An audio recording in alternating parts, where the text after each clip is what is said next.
Shalom Bapak Ibu dan saudara-saudara yang terkasih. Kami senang sekali bisa kembali bertemu dengan Bapak Ibu dan saudara. Dan pada sore hari ini kita siap untuk masuk dalam ibadah doa.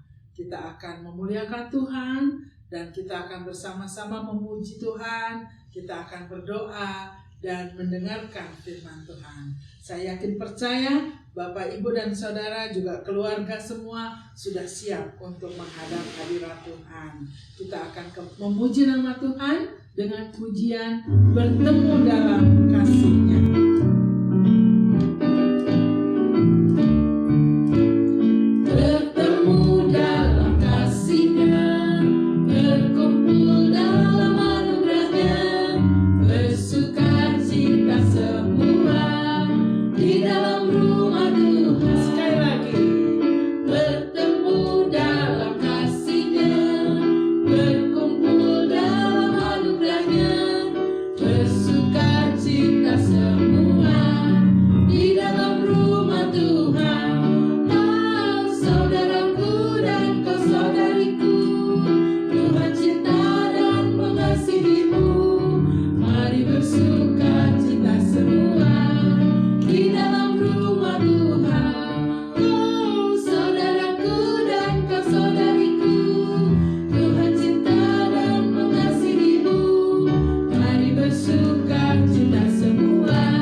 Bintang-bintang Dia ciptakan, gunung-gunung Dia buat ada, semua binatang di laut Tuhan yang ciptakan. Kurang apa lagi ya?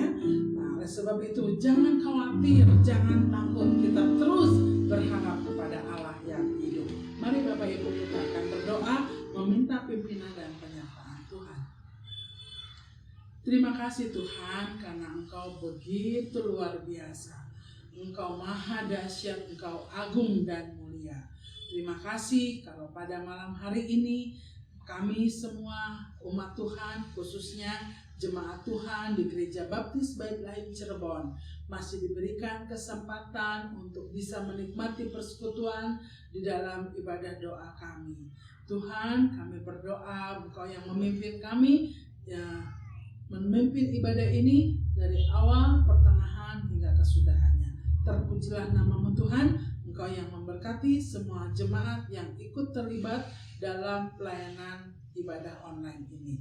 Dalam nama Tuhan Yesus kami berdoa. Amin. Mari Bapak Ibu, kita tidak pernah bosan, tidak pernah patah semangat untuk terus memuji nama Tuhan.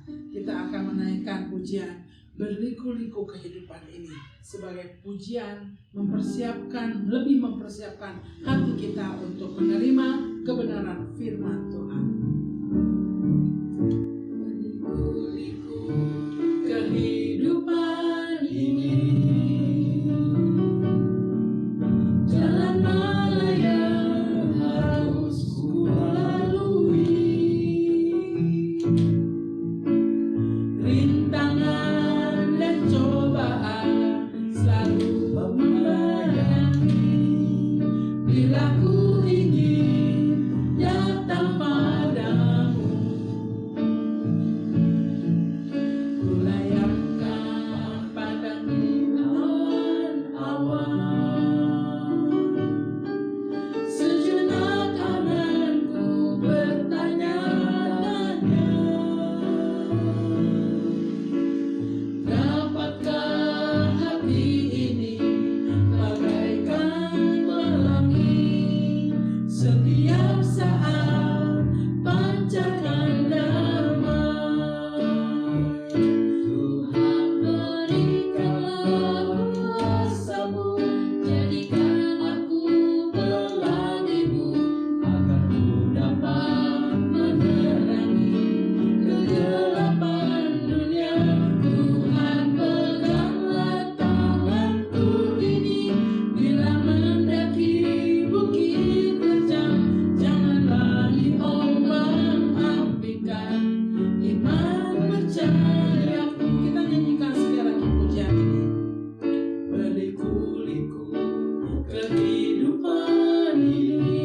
sekarang tiba waktunya bagi saudara dan saya untuk mendengarkan firman Tuhan. Silakan pendeta. Shalom Bapak Ibu Saudara sekalian. Hari ini Rabu terakhir kita mengadakan jam doa di rumah, karena mulai bulan Juli nanti kegiatan jam doa dan ibadah kebaktian akan kembali diadakan di gereja. Dan hari ini kita akan mempelajari seorang tokoh perjanjian lama yang kehidupannya menjadi teladan bagi umat Tuhan, yaitu tokoh yang bernama Henokh. Kita akan mengadakan pembacaan Alkitab yang diambil dari Kejadian pasal 5 ayat 21 sampai 24. Saya akan bacakan untuk saudara sekalian. Demikian firman Tuhan. Setelah Henokh hidup 65 tahun, ia memperanakan Metusalah. Dan Henokh hidup bergaul dengan Allah selama 300 tahun lagi. Setelah ia memperanakan Metusalah, dan ia memperanakan anak-anak lelaki dan perempuan. Jadi Henokh mencapai umur 365 tahun. Dan Henokh hidup bergaul dengan Allah. Lalu ia tidak ada lagi, sebab ia telah diangkat oleh Allah. Demikian pembacaan firman Tuhan. Saudara sekalian, Adam pernah memiliki dua anak laki-laki yang terkenal, yaitu Kain dan Habel. Habel hidupnya diperkenan oleh Tuhan, tetapi ia dibunuh oleh Kain. Hal ini mendatangkan kesedihan bagi Adam dan Hawa. Namun, ketika Adam dan Hawa memperanakan lagi keturunan yang bernama Set, kemudian ada dapat cucu lagi dari Set, kembali Adam dan Hawa dibangkitkan sukacita mereka. Karena dalam Kejadian 4 ayat 26 dikatakan, lahirlah anak laki-laki bagi Set juga, dan anak itu dinamainya Enos. Waktu itulah orang mulai memanggil nama Tuhan. Melalui satu kalimat yang sederhana ini, waktu itulah orang mulai memanggil nama Tuhan, menunjukkan kepada kita bahwa Adam dan Hawa berjuang untuk membesarkan anak-anaknya untuk mengenal Tuhan. Perjuangan orang tua untuk memperkenalkan Allah kepada anaknya tidak mudah, memerlukan waktu yang cukup panjang dan kesabaran untuk anak-anak dan generasi penerusnya boleh mendengarkan orang tuanya untuk memperhatikan dan taat kepada Tuhan. Keturunan Adam melalui Set terus menerus sampai generasi ke-7, baru ditemukan ada seorang bernama Henokh yang disaksikan oleh Alkitab. Dia hidup bergaul dengan Allah. Di dalam Alkitab hanya ada dua tokoh yang dikatakan hidup bergaul dengan Allah. Yang pertama Henokh, yang kedua Nuh. Menurut catatan Alkitab, Henokh lahir pada tahun 622 sesudah Adam diciptakan. Jadi bagi Adam untuk menyaksikan keturunannya yang hidup bergaul dekat dengan Allah harus menunggu 600-an tahun dengan hadirnya Henokh di dunia ini. Di dalam Ibrani 11 ayat 5 dikatakan, karena iman Henokh terangkat supaya ia tidak mengalami kematian, dan ia tidak ditemukan karena Allah telah mengangkatnya. Sebab sebelum ia terangkat, ia memperoleh kesaksian bahwa ia berkenan kepada Allah. Penulis Ibrani mengatakan Henokh diperkenan oleh Allah. Apakah tanda bahwa seseorang diperkenan oleh Allah? Kalau kita melihat kisah sebelumnya, yaitu Habel, putra Adam, ia diperkenan oleh Allah ketika dia mempersembahkan persembahan di atas mezbah. Kemungkinan ada api yang menyambar mezbah itu yang memberikan tanda bahwa persembahannya diterima oleh Tuhan. Kemungkinan Henokh pun mengalami hal yang sama, sehingga Alkitab dapat mengatakan bahwa ia berkenan kepada Allah. Selama beberapa generasi, sampai generasi ke-7 yang diwakili oleh Henokh. Kalau kita melihat catatan mengenai kronologi dalam Alkitab, Ketika generasi ketujuh Adam, yaitu Henokh, hidup, pada saat itu Adam masih hidup. Karena Adam meninggal pada usia 930 tahun. Adam masih menyaksikan Henokh sampai usia Henokh sampai 308 tahun. Dan pada saat itu generasi kedua, ketiga, empat, sampai generasi keenam semua masih hidup. Orang tua Henokh yaitu Jared, kakek Henokh Mahalalel, kemudian buyutnya Henokh Kenan, kemudian kakek buyut Henokh Enos, kemudian lagi kakek-kakeknya buyut yang bernama Seth. Mereka semua masih hidup. Ketika mendapat kenyataan bahwa Henokh diperkenan oleh Tuhan, maka semua bapak leluhur dari Adam, Seth, dan seterusnya sampai Henokh, mereka merasa bahagia. Terutama Adam. Tidak sia-sia mereka setia kepada Tuhan, karena kepada Henokh ternyata Allah menyatakan perkenanannya. Mungkin Adam pada saat itu bisa berseru, haleluya, dulu di Taman Eden aku pernah gagal, tapi sekarang aku menyaksikan generasi penerusku ada yang hidupnya dekat dengan Allah. Mungkin Adam juga bersorak, puji Tuhan, dahulu meskipun aku bertobat, aku masih menantikan jawaban apakah Allah masih berkenan kepadaku. Tetapi sekarang aku menyaksikan bahwa Allah berkenan kepada generasi penerusku. Bagaikan panas setahun dihapus hujan sehari, yang kalau dialami oleh Adam bagaikan 600 tahun dihapus oleh kejadian satu hari, di mana Allah menyatakan perkenanannya kepada Henokh. Bagi Adam bagaikan 600 tahun dia hidup dalam kegalauan, namun sekarang dia lega karena ternyata Allah masih mengasihi Adam dengan menunjukkan perkenanannya kepada generasi Adam yang ketujuh.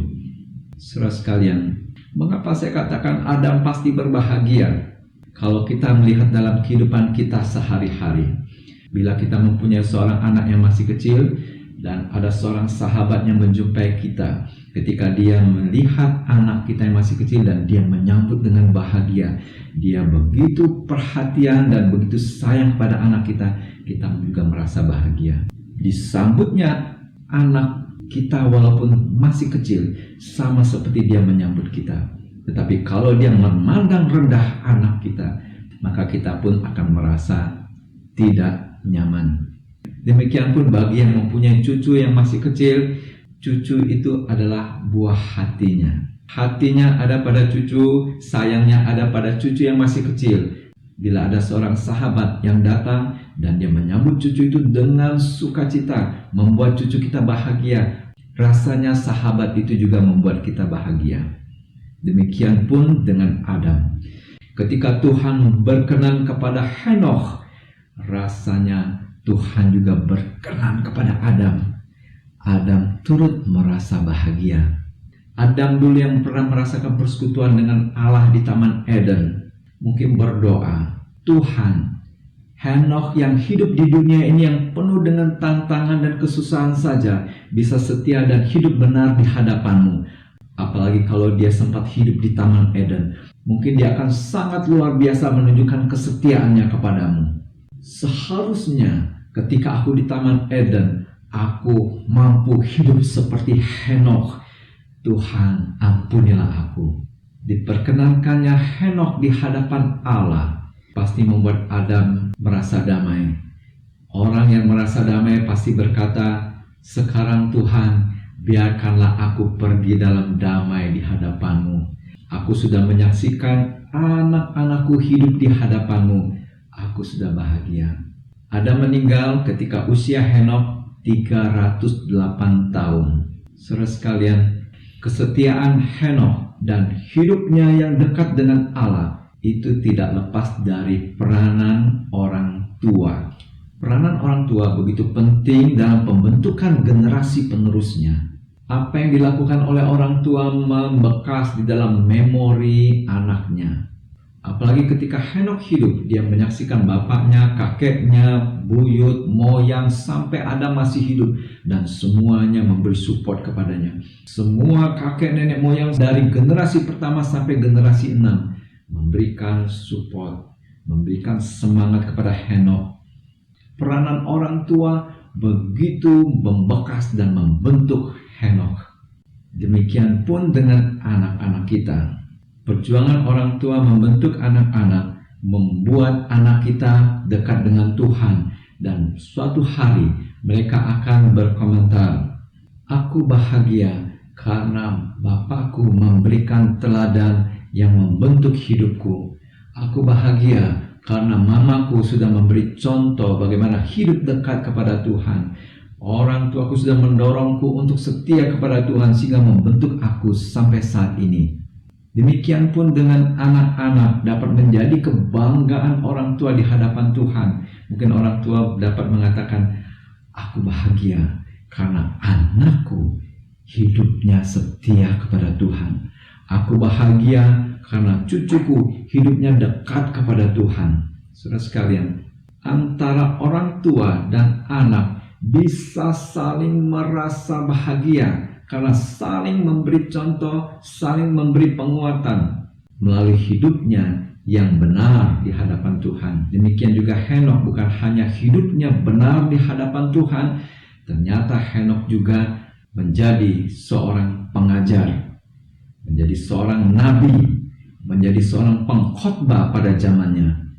Di dalam kitab Yudas pada ayat ke-14 dikatakan, Henokh keturunan ke-7 dari Adam telah bernubuat. Katanya, sesungguhnya Tuhan datang dengan beribu-ribu orang kudusnya, hendak menghakimi semua orang dan menjatuhkan hukuman atas orang-orang fasik. Saudara sekalian, dikatakan Henokh keturunan ke-7 dari Adam telah bernubuat. Artinya, Henokh melayani pada saat itu sebagai nabi, sebagai juru bicara Tuhan pada zamannya. Bahagia orang tua. Bukan hanya dia katakan, "Anakku hidupnya dekat kepada Tuhan, anakku setia di hadapan Tuhan, anakku hidup benar." Tetapi lebih dari itu, anakku menjadi pengkhotbah, anakku menjadi hamba Tuhan. Sukacita orang tua semakin melimpah ketika menyaksikan anaknya melayani Tuhan. Saudara sekalian, saat ini saat yang baik bagi para orang tua berdoa untuk anak-anaknya. Bukan hanya mereka boleh setia nanti di hadapan Tuhan, tetapi mereka menjadi alat Tuhan yang melayani Tuhan, yang memberikan hidupnya memuliakan nama Tuhan. Dan anak-anak pada saat ini juga boleh berdoa di hadapan Tuhan. "Tuhan, aku mau menjadi kebanggaan orang tuaku. Aku mau melayani Tuhan, menyenangkan hati Tuhan, sehingga orang tuaku boleh bersukacita memiliki generasi penerus yang melayani Tuhan, yang memuliakan Tuhan dalam hidupnya." Selanjutnya, pelajaran yang dapat kita pelajari dari Henokh, yaitu Henokh dipakai oleh Allah untuk memberikan bukti pada orang-orang di zamannya bahwa ada kehidupan di balik kematian. Mengapa saya katakan demikian? Karena Adam meninggal pada usia 930 tahun. Dan menurut catatan Alkitab, kematian Adam adalah kematian wajar yang pertama kali. Pada saat itu mungkin semua orang berpikir bahwa mereka tidak bisa mati. Tapi ternyata Adam meninggal di usia 930 tahun.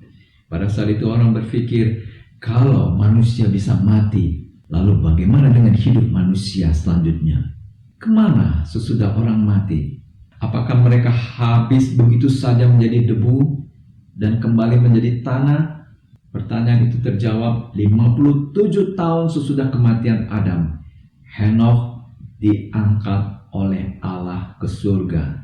Ketika Henokh terangkat, maka semua mata terbuka. Ternyata ada sebuah rahasia dalam kehidupan ini. Ada satu kehidupan di luar dari kehidupan fisik di dunia ini. yang memberikan harapan bagi semua bapak-bapak leluhur bahwa mereka pun dapat merindukan suatu keadaan hidup bersama dengan Allah sebagaimana Henokh diangkat bersama dengan Allah. Dalam Kejadian 5 ayat 24 dikatakan, Henokh hidup bergaul dengan Allah, lalu ia tidak ada lagi sebab ia telah diangkat oleh Allah. Dalam Ibrani 11 ayat 5 dikatakan, karena iman Henokh terangkat supaya ia tidak mengalami kematian, dan ia tidak ditemukan karena Allah telah mengangkatnya. Yang menarik dikatakan, dan ia tidak ditemukan. Mungkin ketika Henokh terangkat, sebagian orang yang belum sempat menyaksikan peristiwa itu, mereka tidak percaya dengan berita terangkatnya Henokh ke surga. Mereka mencari bukti. Mereka mencari di mana Henokh. Kalau dia meninggal, di mana jasadnya? Tidak ditemukan. Oleh karena itu dalam Ibrani 11 ayat 5, ia tidak ditemukan karena Allah telah mengangkatnya. Saudara sekalian, terangkatnya Henokh ke surga membuka mata semua orang pada zamannya bahwa kehidupan dunia ini bukanlah tujuan akhir manusia. Ada kehidupan abadi bersama dengan Allah di surga yang mulia.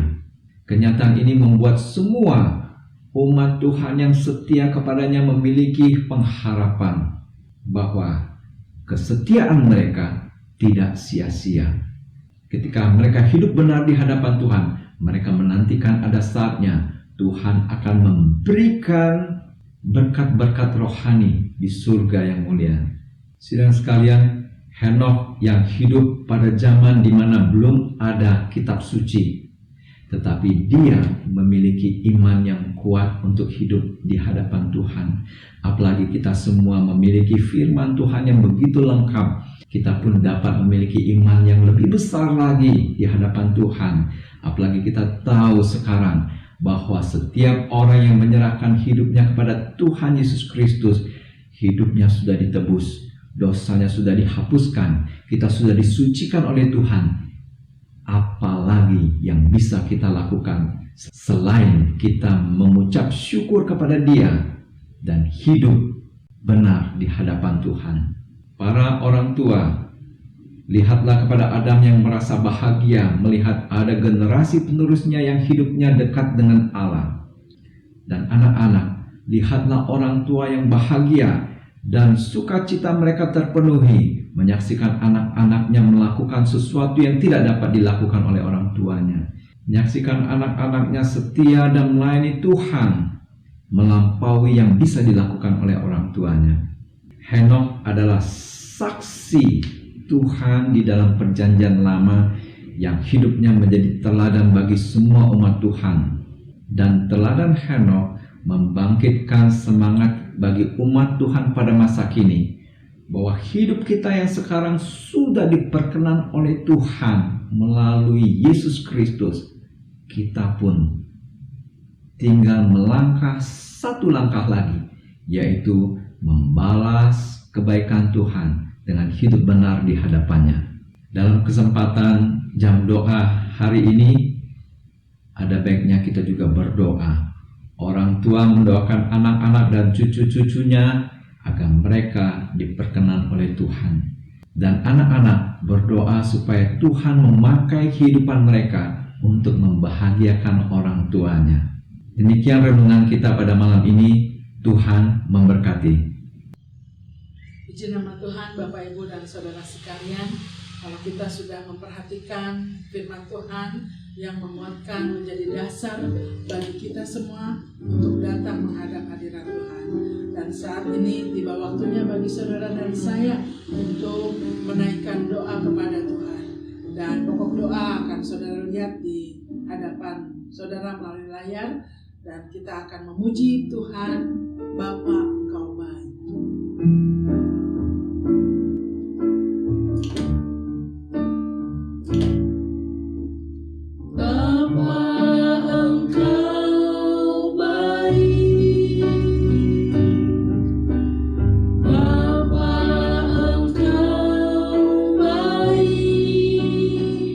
Kau selalu baik.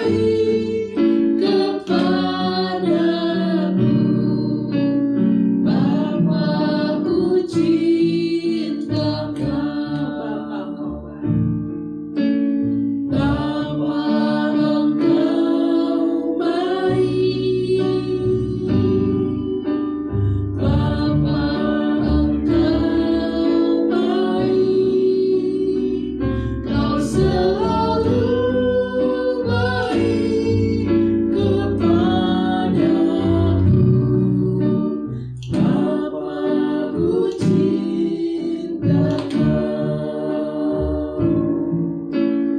Aku memujimu, aku menyembahmu, nyanyi haleluya.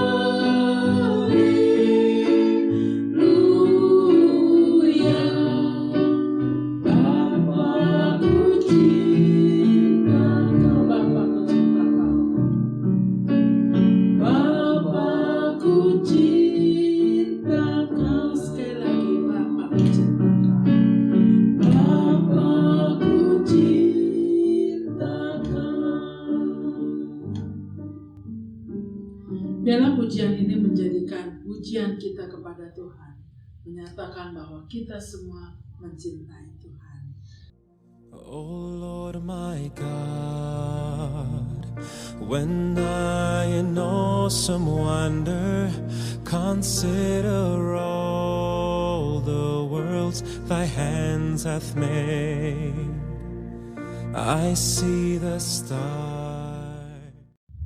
Baik Bapak Ibu, kita sudah menaikkan doa kepada Tuhan dan kita akan menutup ibadah doa kita. Ucap syukur kalau sampai hari ini kita masih bisa menikmati ibadah doa secara online. Dan kita akan menaikkan pujian Jalan Hidup Orang Benar.